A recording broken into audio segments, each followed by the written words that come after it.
తమపై బెదిరింపులకు పాల్పడే వారి పేర్లను పింక్ బుక్ లో రాసుకుంటామని బెదిరింపులకు పాల్పడే వారిని ఎట్టి పరిస్థితుల్లో వదిలిపెట్టే లేదని బీఆర్ఎస్ ఎమ్మెల్సీ కల్వకుంట్ల కవిత సంచలన వ్యాఖ్యలు చేశారు. బీఆర్ఎస్ కార్యకర్తలను వేధిస్తున్న కాంగ్రెస్ నాయకులపై ఎమ్మెల్సీ కవిత ఫైర్ అయ్యారు. బాన్స్వాడలో బీఆర్ఎస్ రజతోత్సవ సన్నాహక సమావేశంలో కవిత పాల్గొని ప్రసంగించారు. బీఆర్ఎస్ సిల్వర్ జూబ్లీ సభకు వెళ్లవద్దని కొంతమంది ఫోన్లు చేసి బెదిరిస్తున్నట్లు తెలిసిందన్నారు. కేసులు పెట్టించే పోలీస్ స్టేషన్లకు ఈడ్చిన వాళ్లను క్షమించే ప్రసక్తి లేదని హెచ్చరించారు.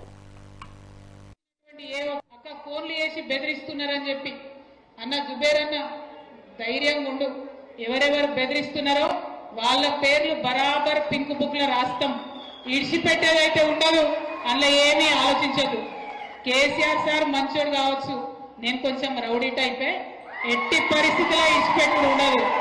ఇక్కడికి బాన్స్వాడలో మిమ్మల్ని సతాయించి మిమ్మల్ని పోలీస్ స్టేషన్కి ఈడ్చినటువంటి ఏ ఒక్కరిని కూడా నేను మాత్రం క్షమించే అవకాశమే ఉండదు.